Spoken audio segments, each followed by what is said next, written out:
While I was overseas serving my country, risking my life in the heat and grit of a forward operating base, my wife was back home rewriting the legacy of my entire family.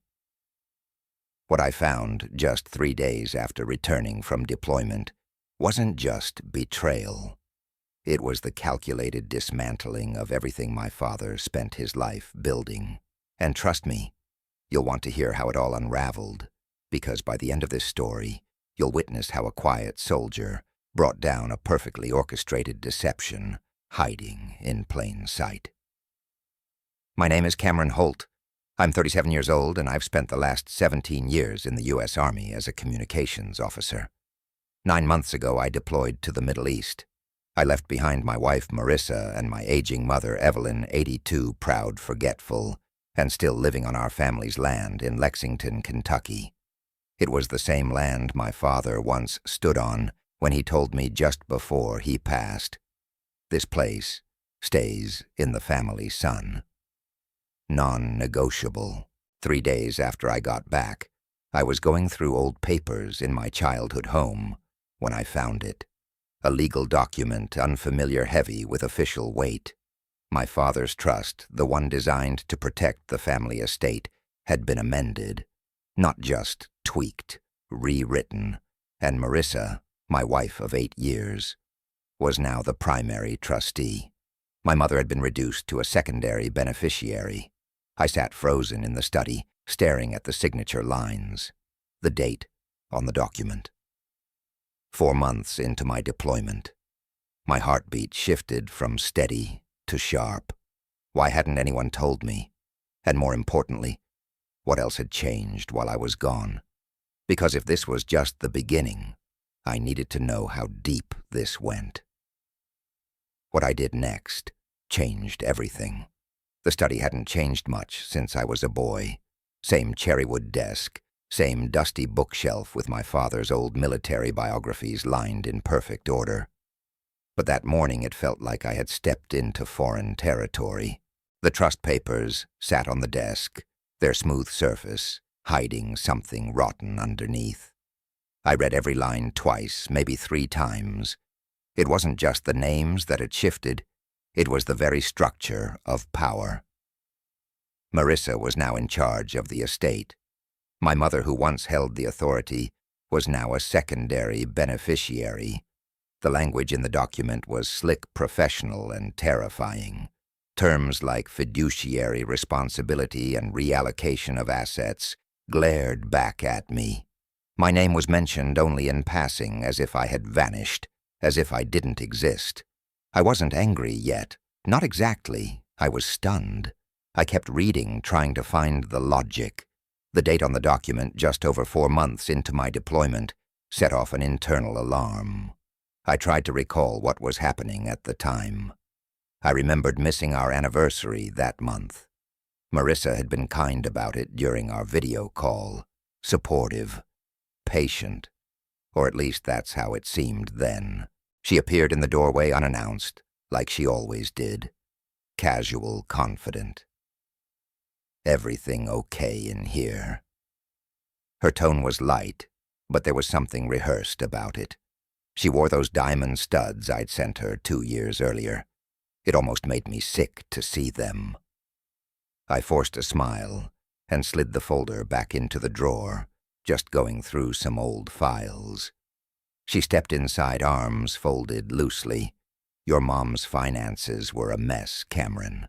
I've been organizing everything while you were gone. Property taxes, bills, she was behind on all of it." I said nothing. My mouth was dry. My hands, still resting on the edge of the desk, had gone cold. She went on like she was reading from a script. She agreed to update the trust. It was outdated. We worked with a notary. Everything's legitimate. She didn't seem nervous, not even a little. That rattled me more than anything else. I nodded slowly. "Thanks for keeping things running." "Of course," she said with a tight smile. "You've been through a lot. Take all the time you need." That night after she went to bed, I sat on the back porch, alone. The Kentucky night was quiet except for the faint hum of cicadas. I looked out at the same 15 acres my grandfather once farmed, the same oaks I climbed as a kid. My father had planted 2 of them the week I was born. I could still hear his voice from years ago. This land is your anchor. It's your duty to protect it. I replayed Marissa's words over and over. Something didn't add up. Why change the trust now? Why without me? The next morning, I watched Marissa leave for work. Sundale Financial, a firm she'd joined 5 years earlier. I kissed her cheek, said nothing about the papers, then slipped the documents into my jacket pocket. I told her I'd be spending the day with Mom. She nodded, distracted, already on her phone. When the door closed, it felt like a barrier had dropped between us. I hadn't felt that in years. I walked into the living room where Evelyn sat watching an old game show, volume turned too loud. "Hey, Mom," I said, and she smiled at me, eyes lighting up. "Cameron, you're back. You're really here." She reached for my hand, her fingers cool and shaking. "I thought we could go grab lunch," I offered. "Just us." She agreed quickly, her voice eager like a child being invited out of the house. I helped her into the truck, and we drove to Bellamy's Diner, a little place she and Dad had gone to every Sunday after church for nearly 30 years. We sat at the booth near the window. I watched her hands as she unfolded the menu, slow, deliberate, and slightly unsure. "How are you really doing, Mom?" I asked gently. She smiled, the corners of her eyes crinkling. "I'm all right, getting by. Marissa's been a huge help." I leaned in a little. I saw that the trust was changed. Her expression went blank, then confused. "The what?" "The family trust. The papers you signed a few months ago about the house, the property." She looked down at her water, then back at me. "Oh, yes, I think so." Marissa brought over a bunch of papers, bills and such. She said they were important. I signed where she told me to. My stomach tightened. Did she explain what they were? Some of it. Insurance stuff. Bank things. She said it was to make sure everything's taken care of while you're away. Said you'd want her to handle it. Then her voice dropped to a whisper. "Did I mess up, Cameron?" I reached across the table and took her hand. "No, Mom. You didn't mess up." She blinked slowly, holding onto my fingers like a lifeline. We ate quietly after that. She barely touched her food. I didn't taste mine at all. On the drive home, she fell asleep in the passenger seat.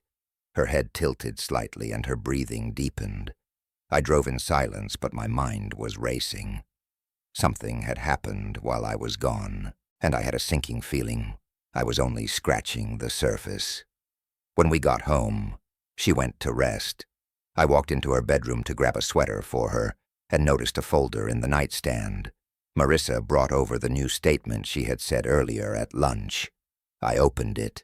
Inside were bank documents from accounts I didn't recognize. As I flipped through them, my hands started to tremble. 2 were joint accounts between Marissa and my mother, accounts I had never known existed. The 3rd was a brokerage account. Nearly $400,000 in assets, transferred assets my father had built over decades. Then I saw the withdrawals, dozens of them, $78,000 gone in less than 6 months, all signed with my mother's shaky, uncertain signature. The edges of my vision narrowed. My knees buckled slightly as I sat on the edge of the bed. My mind couldn't keep up with what my eyes were showing me. This wasn't just financial mismanagement. This wasn't an accident. This was planned. And now I knew for certain I was dealing with something far more sinister than I'd imagined. But if this was a game Marissa had been playing for months, maybe even years, I was ready to play back. And this time I wouldn't miss a single move. ChatGPT, Jan Noy. I didn't sleep that night. Not really. I lay in bed beside Marissa, eyes open, listening to her breathing. She shifted once or twice, muttered something in her sleep, then stilled. My mind was on fire. The bank documents I'd found in my mother's nightstand weren't just red flags, they were evidence. withdrawals ranging from $5,000 to $15,000 made over the last 6 months, all linked to newly created joint accounts that bore both Marissa's and my mother's names, accounts I had never authorized, never seen, never heard about. The signatures on the withdrawal slips weren't outright forgeries, but they might as well have been. My mother's handwriting had become uneven and hesitant over the past year. These weren't the confident pen strokes of someone making clear decisions, they were the scribbles of someone being told, not asked. I kept thinking back to what she said at the diner. She brings me papers, bills and such. My mother wasn't managing anything. Marissa was managing her. By morning, I had a plan. I kissed Marissa goodbye as she left for work, careful not to show what I knew. "I'm thinking of driving out to visit the VA clinic," I said casually. "Just want to start getting back into routine." She nodded, distracted by her phone, and told me to take my time. As the door clicked shut behind her, I pulled out my phone and dialed the number of an old friend, Jacob Allen, a former Army JAG officer who had transitioned into elder law and estate litigation. We'd served together in Baghdad back in 2011. "Jake," I said quietly, "I need help, and I need you to keep this just between us." I gave him the overview, sticking to the facts. "Don't confront her yet," he warned immediately. "Document everything. We'll build a case, but we've got to be methodical. If she's done what I think she's done, we'll need undeniable proof." 2 days later, I got my first piece of confirmation. While helping my mother organize her photo albums, she casually mentioned a bank statement Marissa had brought over. Said the investments were doing well. She smiled, then paused. "But I can't remember the name of the bank." That alone set off alarm bells. Our family had used the same bank for over 30 years. I asked her to show me where she kept the statement.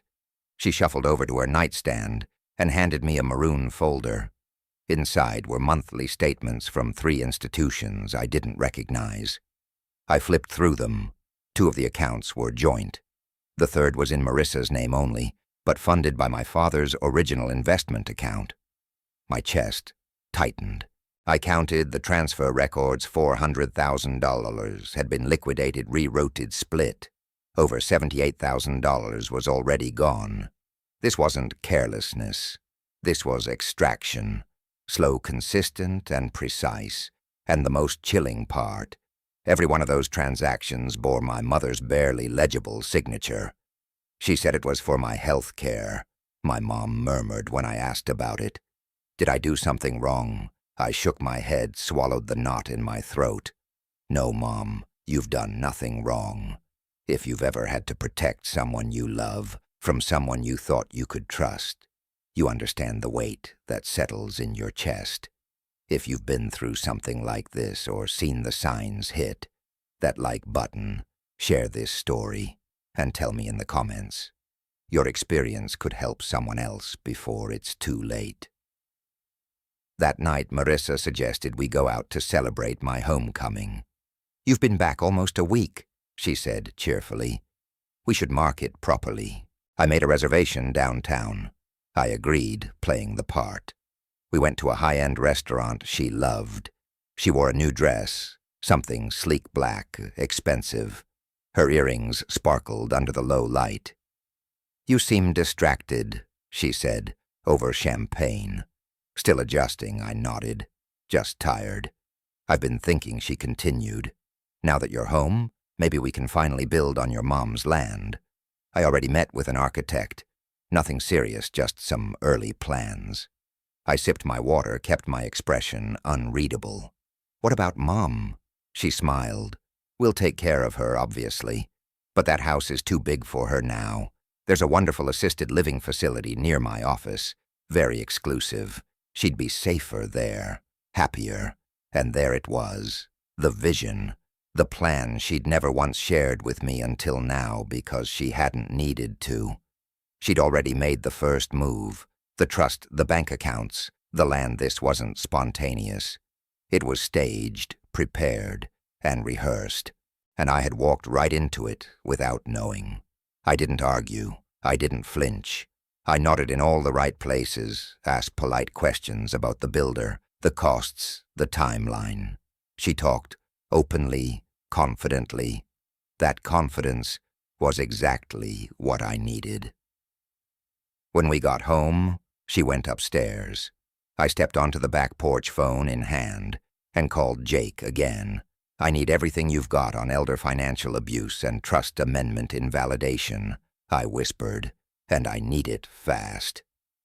In the stillness of that Kentucky night, I made a silent vow. I wouldn't fight her with anger. I'd fight her with facts, with law, with strategy. My father used to say, don't raise your voice, raise your standards. I finally understood what he meant. And the next step, well, it would prove just how much I had learned in the quiet. The next morning I woke up early and waited until Marissa had left for work. Her routine hadn't changed: black coffee, a quick call to her assistant out the door by 7:45. I watched her car disappear down the long gravel driveway, then poured myself a second cup of coffee and sat with my mother in the kitchen. She was humming softly, folding a dish towel with slow, careful movements. "Mom," I said gently, "how would you feel about seeing a doctor just to check in on your memory?" She looked up, surprised but not alarmed. "Is something wrong?" "No, just routine. I want to make sure you're getting everything you need." She nodded. "If you think it's a good idea, I trust you." I called Dr. Eleanor Jenkins, a geriatric specialist, recommended by Jacob. She squeezed us in the next day. The evaluation took nearly 2 hours. Dr. Jenkins was calm, patient, professional. She ran a series of cognitive tests: verbal recall, orientation, problem-solving. My mother stumbled on the month mice identified the president and couldn't remember the 3 words Dr. Jenkins had asked her to recall just 5 minutes earlier. When the exam ended, the doctor asked to speak with me privately. "Your mother is showing signs of early-stage dementia," she said. "It's likely been developing for over a year, maybe longer." My heart sank, even though I already knew it. "Has anyone else noticed her memory loss?" "My wife," I said. "She's been handling most of my mother's affairs while I was deployed." Dr. Jenkins frowned. "And your wife never brought her in for an evaluation?" "Apparently not." I left the clinic with a copy of the medical report in hand, along with Dr. Jenkins's professional opinion that Evelyn's capacity to make significant financial decisions had likely been compromised months ago, right around the time the trust was amended. That report was more than a diagnosis. It was a key, and it changed everything. Later that evening, after my mother went to bed, I waited in the kitchen as Marissa came in from her late gym session. I didn't raise my voice. I didn't throw accusations. I just started asking questions. "I took Mom to see a specialist today," I said. "She's showing signs of dementia." Marissa paused as she set her bag down. "That's awful." "But not surprising," she replied. "I've noticed memory issues for a while." Before or after she signed the trust amendment, I kept my voice flat, calm. Her eyes flicked up to meet mine. "What are you implying, Cameron, just trying to establish a timeline for the doctor?" Her lips tightened. "I've done nothing but take care of your mother while you were gone. Who do you think was here day in and day out? You're right, and I appreciate that. But I have some concerns about the financial changes." "What financial changes?" Her tone sharpened. "The new joint accounts, the brokerage transfers, the withdrawals, all for your mother's care," she said, crossing her arms. "And everything is documented. I'd like to see the documentation." She stepped back. "I don't appreciate being interrogated. After everything I've done, your mother agreed to all of it." "She has dementia," I said softly. "She wasn't diagnosed then. And now you're using that to question everything." She grabbed her keys off the counter. "I need some air." The door slammed behind her. I stood alone in the kitchen, the silence pressing in like a closing wall. If you were in my shoes, if someone you loved had done this to your family, what would you do? Comment below. I want to hear how you'd handle this kind of betrayal, especially if you've lived through something similar. The next morning, my phone rang. It was the bank. Someone had attempted to access my personal savings account. 3 failed password entries from an unrecognized device. Marissa didn't have access to that account, at least not officially. That afternoon, a certified letter arrived addressed to my mother. It was from Cornerstone Assisted Living confirming Evelyn's upcoming move-in. The letter stated that a $15,000 deposit had already been paid. Move-in was scheduled for next month. The contract was signed by my mother, dated 3 days after I had returned from deployment. I found her in the living room watching an old Western. I held the letter in my hand. "Do you remember agreeing to this?" "Mom," she blinked. "I don't want to leave home. I don't remember this place." "Marissa says you signed it." "I don't think I did." Her voice was small. "Your father wanted me to stay here. He said I should stay here." I put my arm around her, squeezing gently. "You're not going anywhere." That night, I changed every password on every account I had. I placed a security freeze on my credit, called the fraud line at my bank, and notified Jacob of everything that had happened. "This is more than we thought," I told him, "and I think she knows I'm on to her." As I hung up the phone, I looked out the window toward the guest cottage my father had built years ago, once a workshop, now empty and full of possibility. I wasn't done yet. There was more to uncover, and I had just found my next lead. 2 days after the letter from the assisted living facility arrived, I drove to the county clerk's office. I wasn't interested in the copy of the trust amendment Marissa kept at home. I wanted the original, the one that had been officially recorded. If this thing had been notarized under false pretenses, the trail would start here. The clerk, a silver-haired woman named Gladys, greeted me with polite efficiency. "Hall Family Trust," she asked, pulling a thick file from a drawer and sliding it across the counter. I opened it and felt my stomach tighten. There it was, my mother's signature, the date, and a notary stamp that read, Lauren Davis. The name didn't ring a bell, but something about it didn't sit right. "Do you know this notary?" I asked. Gladys adjusted her glasses, then nodded. "Lauren Shore. She works at Westbrook Law." My pulse kicked up. That name I did know. Westbrook Law was the same firm where Marissa's college roommate, Vanessa Westbrook, was a partner, a connection she had never once mentioned while we were supposedly updating the trust.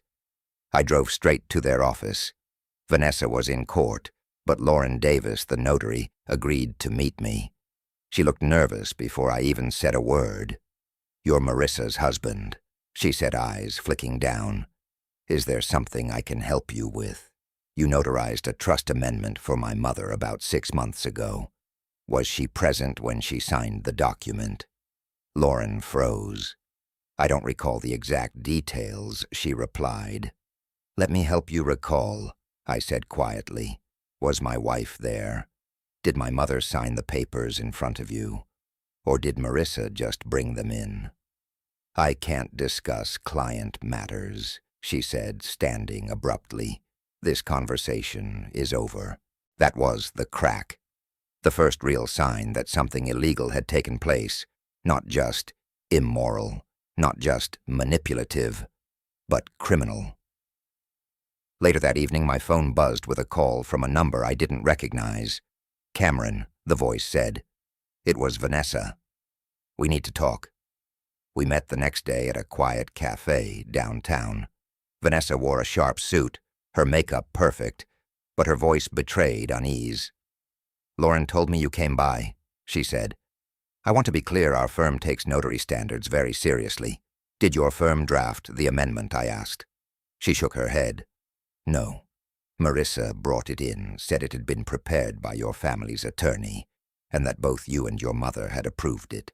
And was my mother present when it was notarized? Vanessa's eyes dropped to her coffee. No. Marissa said she was too ill to come in. Lauren notarized it, based on Marissa's word that your mother had signed it willingly. I stared at her. That's illegal. It is, Vanessa said softly. Which is why I've already contacted the State Bar Association. Lauren has been suspended. There will be an investigation. I leaned back in my chair, overwhelmed by the weight of what I had just confirmed. But Vanessa wasn't finished. There's something else you should know, she said, her voice quiet now. About a year ago, Marissa asked me about liquidating property and transferring funds to offshore accounts. I assumed it was for one of her clients at Sundale Financial, but now I'm not so sure. My heart started racing. How long has she been planning this? I asked, more to myself than her. There's more, Vanessa added. 3 years ago, she asked me about divorce law, how military pensions work, spousal support deployment clauses. I thought it was hypothetical. I didn't realize she was already mapping out her exit. That hit harder than I expected. She'd been researching divorce while I was halfway around the world, trusting her to hold down the home front. She wasn't just mismanaging family finances. She was building an escape route, step by step, behind my back. If you're watching this and you've ever been blindsided by someone you trusted, someone you loved, share your story in the comments. People need to know they're not alone. And if you've been through anything like this, you know just how deep the cut goes. I thanked Vanessa for her honesty and walked out of that cafe with a pit in my stomach. I didn't go straight home. I parked by the old reservoir on the edge of town and sat in the truck for almost an hour, staring out across the water. The plan Marissa had set in motion wasn't sloppy or rushed. It was calculated, precise, legal where it could be, deceptive where it had to be. But now I had enough to act. That evening I sat through dinner like nothing had changed. Marissa talked about house renovations and financial advisors. I smiled at all the right moments, agreed when I needed to. But inside, I was turning steel. The truth wasn't just coming into view, it was sharp, now undeniable and weaponized. The next call I made was to Jacob. We need to move quickly, I told him. She's been planning this for years. He didn't hesitate. Let's get to work. What happened next would take everything I had left and would expose secrets even I wasn't ready to face. I didn't sleep the night after I met with Vanessa. I lay in the guest room surrounded by legal pads, folders, and my laptop, the soft hum of the ceiling fan overhead the only sound in the room. The bed had been mine as a teenager, and now decades later it was the one place in the house where I felt I could think clearly. Marissa had asked why I moved out of the master. I told her I'd been thrashing in my sleep since returning home. Don't want to keep you up, I'd said. The truth was I couldn't stomach sleeping next to someone who had slowly dismantled my family's legacy while pretending to protect it. That night I made a list, everything we had, everything I needed to secure, and every move Marissa had made that I could verify. It read like a checklist for disaster joint accounts, unauthorized withdrawals, illegal notarization, forged consent, offshore inquiries, premeditated divorce strategy. Jacob called early the next morning. We're filing motions this week, he said, but we need more documentation, specifically proof of spending patterns and asset transfers. So I hired a private investigator. I didn't tell Marissa.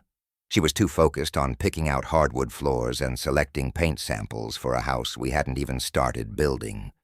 While she met with real estate agents and design consultants, I built a case. The PI worked fast. Within a week, he turned over dozens of high-resolution photos, Marissa at a boutique jewelry store, lunching with a developer in Louisville, sipping cocktails at a high-end restaurant with a luxury home builder. Then came the kicker. Marissa had leased an apartment in Louisville, under her maiden name, Donovan. The lease had been signed 6 months ago. The deposit was paid in full. She had an exit plan. I sat at the kitchen table that evening, flipping through the PI's report as she poured herself a glass of wine and hummed to a playlist of 90s hits. "We need to talk about your mom," she said suddenly, her voice casual but deliberate. "The assisted living facility needs a final answer by Friday. I already made a deposit, but it's non-refundable after that." I looked up from my coffee. "I'm not sure that's the right move for her. Cameron, be realistic." She sighed. "She can't live alone anymore, and we can't properly care for someone with dementia. The facility is top-notch. Her trust can cover it." "The trust," I said slowly. "The one you had her sign while I was overseas." Her expression flickered, fatigue, maybe. Then the familiar mask returned. "I did what needed to be done," she replied. "Someone had to step in. You weren't here. If you've ever had to sit across from someone lying to your face with confidence, you know the rage that simmers under your skin. What would you have done in that moment? Would you have confronted them or kept playing the long game? Leave a comment, because I want to hear how others navigate betrayal when the stakes are this personal." I appreciate that I told her voice steady, but I want to explore other options before making any final decisions. "The deposit was $15,000, she said, her tone tight. "From her account, not ours. Don't worry." I nodded, hiding the fire rising in my chest.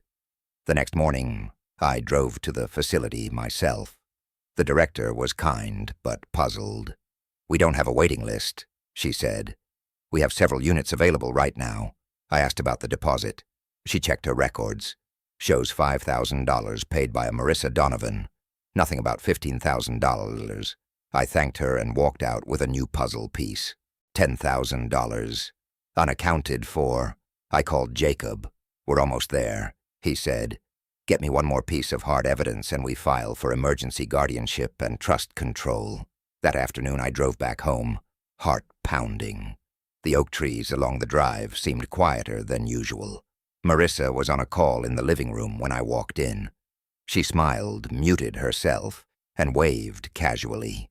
I waved back and went straight to the study. I opened the locked file cabinet where I'd begun storing copies of everything: bank statements, trust documents, legal correspondence, the medical report, and now the PI's folder. I stared at the stack. It had grown. My case wasn't just emotional anymore. It was legal undeniable, backed by paper signatures, timestamps, and photos. I was no longer reacting. I was preparing to strike. That night, as Marissa planned a weekend trip, just the two of us, I smiled and nodded. Inside, I was counting down the hours. The hearing would be scheduled within days. The sheriff would serve her the papers. And the court, well, they'd hear everything. But before I stood in front of a judge, there was still one person I hadn't looked in the eyes since this started: my mother. And what she said next would change how I saw everything that had happened. I found Mom sitting on the back porch just after sunset, wrapped in a faded quilt she'd stitched years ago. The air was cool and the light was soft, one of those Kentucky evenings where the sky hangs in shades of blue and gold. She looked small in the wooden chair my father built decades ago, her hands folded neatly in her lap.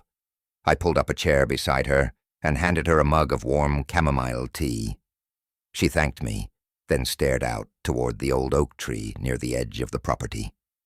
"Your dad planted that one," she said quietly, her voice almost lost in the breeze. "He said it would outlive both of us." I watched her for a moment before speaking. "Mom, I need to ask you something important, and I want you to answer only if it feels clear to you."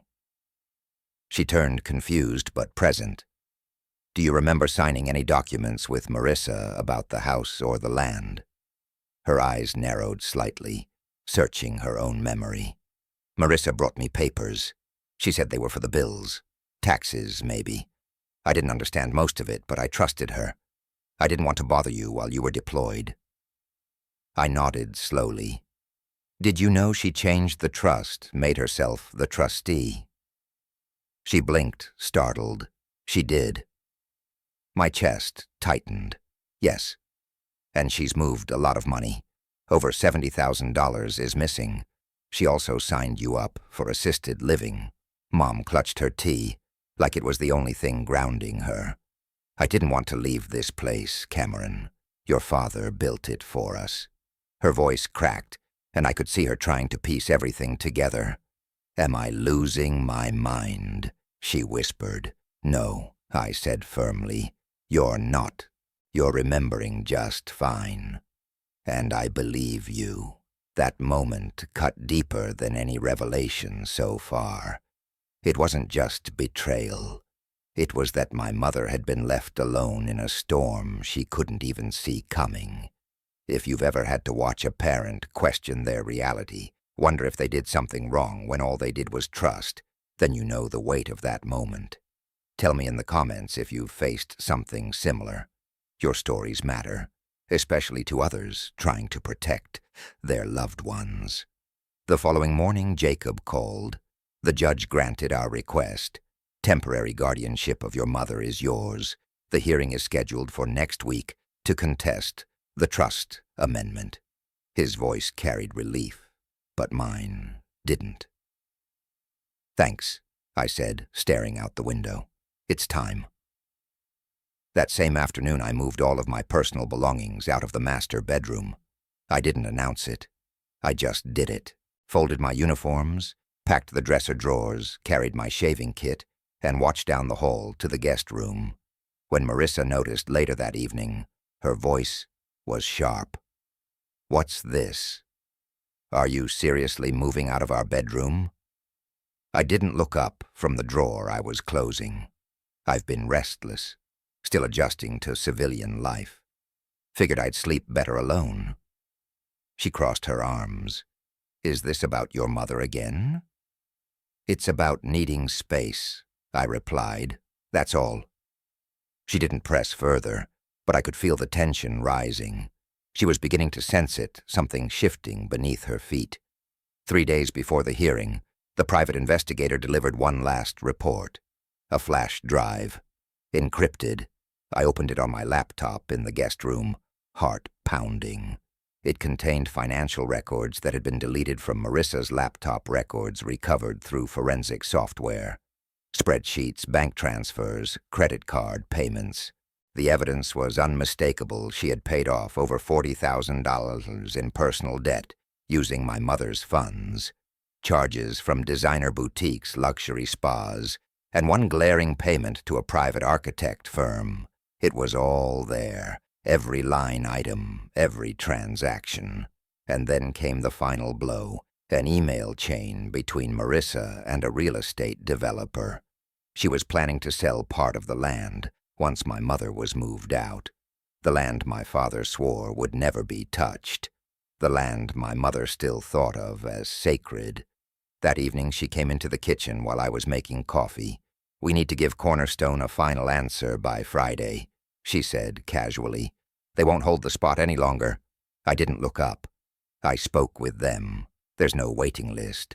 There are plenty of available units, and the deposit you claimed was $15,000. I paused. Only 5 was paid. She stood still, eyes narrowing. What are you accusing me of? I turned to face her, calm and deliberate. I'm not accusing. I'm verifying. She didn't respond right away. Her jaw tightened and she turned on her heel, walking out without another word. I stood alone in the kitchen, heart steady, mind razor sharp. I wasn't reacting anymore. I was preparing to act. The moment was coming, and what unfolded next would happen in front of a judge, under oath, with every secret laid bare. The morning of the hearing, I woke before dawn. I stepped onto the back porch with a cup of black coffee and watched the first gray light bleed across the Kentucky hills. The old oak trees stood like sentinels, silent, strong, unchanged. My father's voice echoed in the quiet. The storm doesn't shape you. What you do after it passes does. Today wasn't about revenge. It was about restoring what was nearly stolen, about honoring a promise I'd made to a man no longer here, and protecting a woman whose trust had been weaponized against her. At exactly 7:02 a.m., the knock came. I stood in the hallway as the sheriff's deputy handed Marissa the court summons. She was still in her bathrobe, hair undone, mascara smudged from a poor night's sleep. I watched her eyes scan the papers, her expression shifting from confusion to shock, then disbelief. "What is this?" she demanded, holding the summons out like it was burning her hand. "A court hearing today. You blindsided me," I stayed calm, "to challenge the trust amendment, to address the financial irregularities." "Financial?" she scoffed. "This is ridiculous. I've done nothing wrong. The hearing is at 10:00 a.m., Judge Haraman's courtroom. You should probably call your attorney." She stared at me for a long moment, face flushed, papers trembling. "You've been planning this all this time, pretending everything was fine." "Learned from the best," I said softly, then turned and walked away. We arrived at the courthouse separately. She walked in with two attorneys from her firm, both sharply dressed and visibly uneasy. I was joined by Jacob and my mother, who gripped my arm as we entered the courtroom. She looked fragile, but determined, wearing a navy dress and the pearl earrings my father gave her on their 30th anniversary. It wasn't just about memory loss. This was about dignity. Judge Elaine Haraman, a no-nonsense woman in her early 60s, opened the session promptly. "This is a hearing to determine the validity of the amendment to the whole family trust," she began.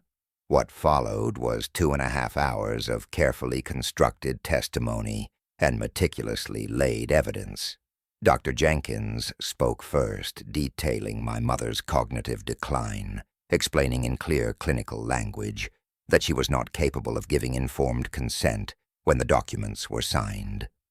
The forensic accountant followed, laying out each suspicious transfer, down to the dollar date and method. Over $78,000 moved without any verifiable service or care expense. Multiple payments had been made directly to Marissa's personal credit accounts, including luxury retailers and a home design firm in Louisville. Next came Vanessa Westbrook. She confirmed that her law firm did not draft the amendment and that her colleague Lauren Davis had notarized the document without Evelyn being present, a direct violation of state law. She admitted under oath that Marissa had misrepresented the situation. Then Jacob presented the final piece: emails between Marissa and real estate developers discussing the division and potential sale of the whole family land. The language was chilling. "Once the old woman is relocated, we can finalize the lot split and bring in surveyors." At that moment, the entire courtroom seemed to shift. The words hit like a thunderclap. My mother looked down, quietly devastated. I leaned closer and whispered, "It's going to be okay." Marissa finally took the stand. Her voice was steady, at first polished. She spoke of the time she spent managing my mother's care, of the bills, of the doctor's appointments, of the pressure. "I made decisions based on what was best for Evelyn," she said. She agreed to everything. She tried to paint herself as the selfless caregiver, the only one holding the house together while her husband was off serving in the military. She said she sacrificed her own career for my family. That's when Jacob stood and submitted the recovered financial records, the $40,000 used to pay off her credit cards, the deposit on a separate apartment, the signed lease under her maiden name, and the internal Sundale emails discussing future property investment strategy. Her defense collapsed in seconds. Judge Haraman took a moment before speaking. Her expression didn't soften.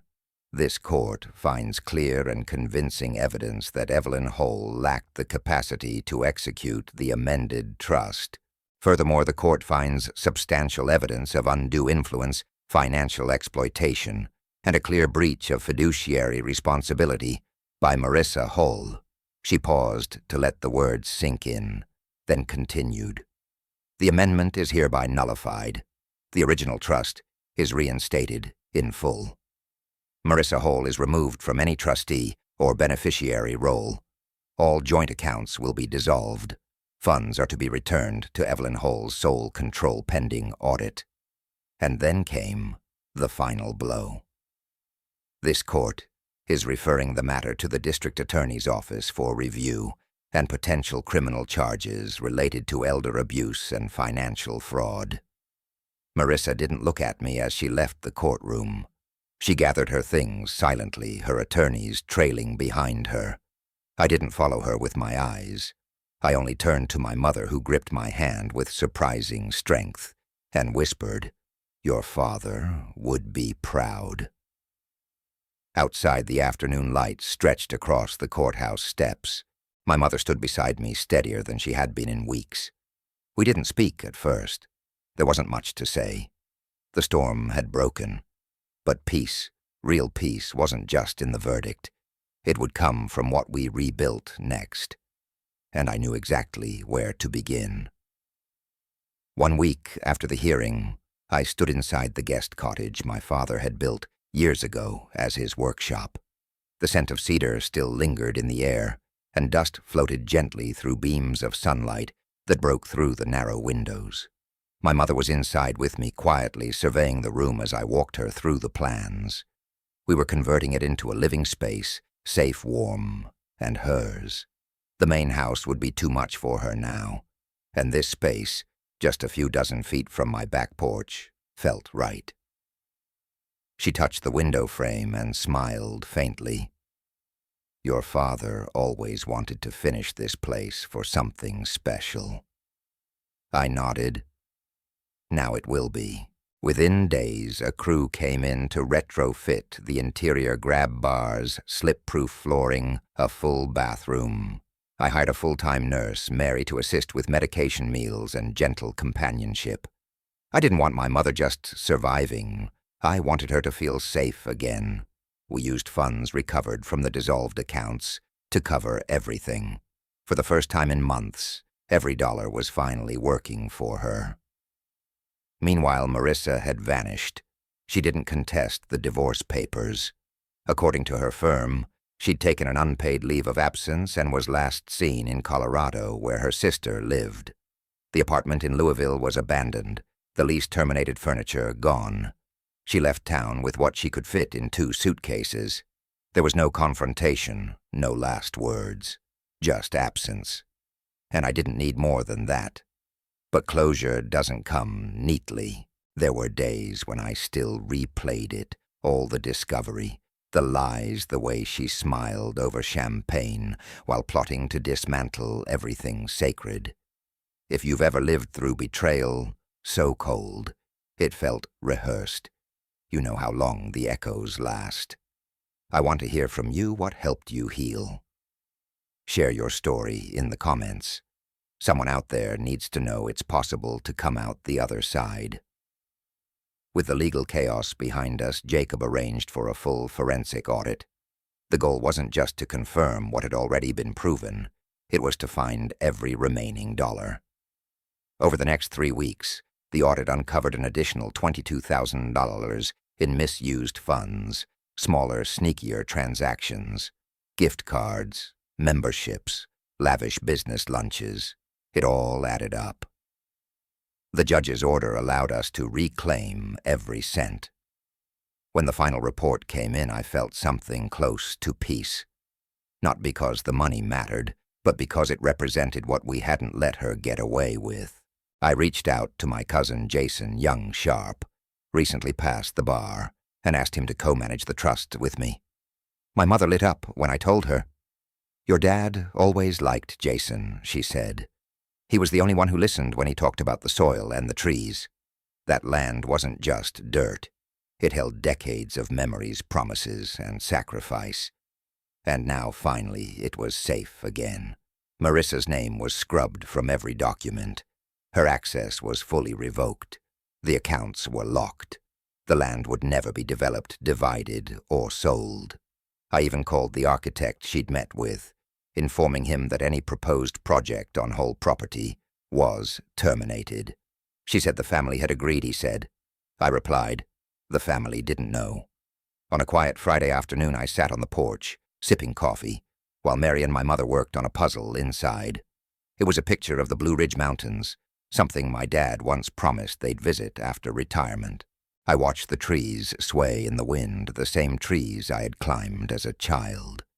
It struck me how different everything looked now, not because it had changed, but because I had. The betrayal had burned through every illusion, but in the ashes I'd found something solid. And yet, even with the dust settling, I couldn't shake a single question that had haunted me since the beginning. Why go through all the effort, years of subtle manipulation, calculated moves, secret accounts, when she already had so much I didn't know if I'd ever get an answer? But part of me wondered if it wasn't about money. Maybe it was about control. Maybe some people look at something beautiful like a family legacy and feel nothing but entitlement. The audit team called me that evening. There was one more piece they thought I should see. A flagged transaction, a $9,700 wire transfer from one of the trust's accounts to an unfamiliar name in a bank overseas. The date: 4 days before I returned from deployment. It had slipped past earlier reviews due to the way the recipient account was masked. But now it was there, exposed, undeniable. I hung up the phone, eyes locked on the fading horizon. I had thought the worst was behind me. But the wire suggested something deeper, something still hidden. And if there was more, I was going to find it. The $9,700 wire transfer gnawed at me. It wasn't the amount compared to everything else, it was minor. It was the timing and the precision. 4 days before I got home, just as Marissa would have known my return was imminent. That money wasn't a mistake. It was a final move, a quiet exit, a door left slightly ajar in case everything else unraveled. I called Jacob immediately and forwarded the transaction details. He said he'd loop in the forensic team again this time, focusing specifically on international holdings and flagged accounts tied to known aliases or family connections. This one doesn't feel like it was for show, I told him. This one feels like an escape hatch. While we waited, I drove back into town to meet with someone who'd once helped me navigate the unknown Lieutenant Ray Temple, now retired, formerly Army CID. Ray had spent decades chasing down internal theft, identity fraud, and financial manipulation within the military ranks. He wasn't just sharp, he was relentless. We met at a weathered diner off Route 60 just past the old textile mill. Over a plate of meatloaf and black coffee, I laid it all out. Ray didn't flinch. That wire was a test run, he said, without hesitation. She wanted to make sure the pipeline worked, which means there's more. There always is. He pulled out a yellow legal pad and drew a crude network diagram connecting Marissa's email, her old maiden name, the apartment in Louisville, and now this overseas wire. She wasn't just spending Cam, she was building a back door. That was the moment I understood what I thought was about greed might have been something colder, calculated, patterned, possibly even practiced before. That night I went through Marissa's old files again. She'd deleted most of her emails, wiped her browsing history, and unlinked her cloud storage from the family computer. But she missed one thing, a password manager app on her old tablet. She hadn't used it in over a year, but it was still linked. With a bit of help from Jason, now co-trustee and newly bar certified, we managed to recover a few access points. One stood out an offshore bank in Belize. The login trail showed a single session 6 months ago. The account name matched the wire destination. I stared at the screen as the dots connected. The $9,700 wasn't the first move. It was the confirmation that the tunnel she'd dug was still open.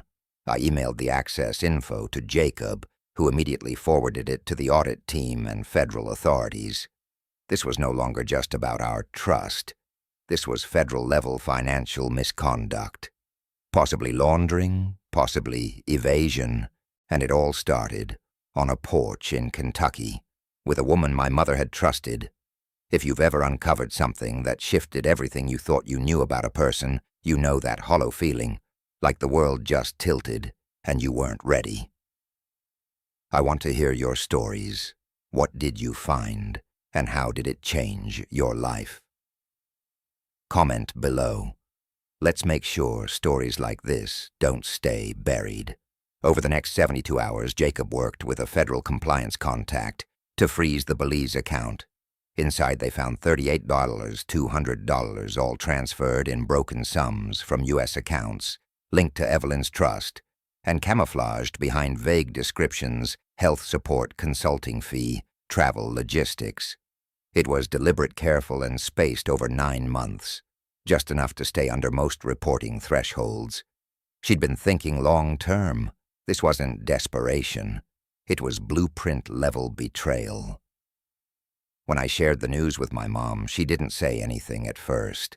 She just stared out the window of the guest cottage and said, "She sat right here and peeled apples with me while stealing from my future." I didn't know what to say. There was no fixing that, only preventing more of it. That evening, I called the district attorney's office myself. We'd already submitted documentation for the fraud, the forged notary claim, and the financial abuse. But this added another layer, a prosecutable one. They told me an investigation had officially opened. Federal partners would be looped in. The case had now crossed state and national lines. Marissa may have fled, but she hadn't disappeared. As I walked back toward the main house, I noticed the porch light flickering an old bulb near the edge of the roof. I grabbed a step stool and went up to change it, but paused halfway. That light had been there since I was a kid. My dad used to make me sit beside him when he'd fix things around the property. Every bolt, every bulb, every gate, he used to say, tells you something if you're paying attention. That flickering light wasn't just a bulb going out. It was the moment everything started clicking. There was still one loose thread, one more connection I hadn't followed, and it had been staring me in the face the entire time. The loose thread was Vanessa. I hadn't spoken to her since the hearing, but her role in all of this had always bothered me, not because I thought she was involved in the fraud, but because she knew Marissa intimately, for years. Roommates in college, businesswomen in the same circles. She had access to knowledge Marissa didn't share with just anyone. And for someone who claimed to be shocked, she'd been very careful with her words. I picked up the phone and called her office at Westbrook Law. Her assistant said she was in a meeting. I left a message with one simple line: "I have one more question. Please call me back." She returned my call that evening. Her voice was tired. I could hear it the moment she said my name. "Cameron, I figured you might reach back out. You said Marissa asked you about offshore accounts and divorce laws years ago," I said. "Was there anything else?" There was a long pause. "Yes, but I didn't know if it was relevant. I didn't want to cause more damage than had already been done." "It's not about damage," I said. "It's about the truth." Vanessa let out a breath. "Okay. About 1.5 years ago, Marissa came to me asking how irrevocable trusts can be challenged. She wanted to know if cognitive decline could justify removing an original trustee, even if that trustee had no formal diagnosis yet. I felt something inside me clench. So she was testing the waters. She was strategic. She framed it as a hypothetical, of course. But the way she asked the questions, it was like she already had the plan in motion. That confirmed everything I suspected. This hadn't been improvised. It had been engineered from the inside. And Vanessa, though not guilty, had seen the blueprint before it was laid down. One more thing, she added. About 3 months before the trust was changed, Marissa emailed me a draft of a potential amendment. I didn't review it. I told her I couldn't legally give advice, since it wasn't our firm's document. But I still have the email. Forward it to me, I said. Now. When it came through, I opened the attachment and read every word. It was nearly identical to the final amendment. Same language, same layout, same structure. Only one section stood out. It had since been removed. A paragraph detailing a clause allowing the future trustee Marissa to sell portions of the property in the event of financial hardship or required care expenses. That clause didn't make it into the final version filed at the county clerk's office. She had edited it out, likely to reduce suspicion or to rush it through with less scrutiny. But the original draft revealed her intent, not just to control the trust, but to dismantle the land piece by piece. If that clause had stayed, the family legacy would have been broken apart, quietly, legally, and permanently.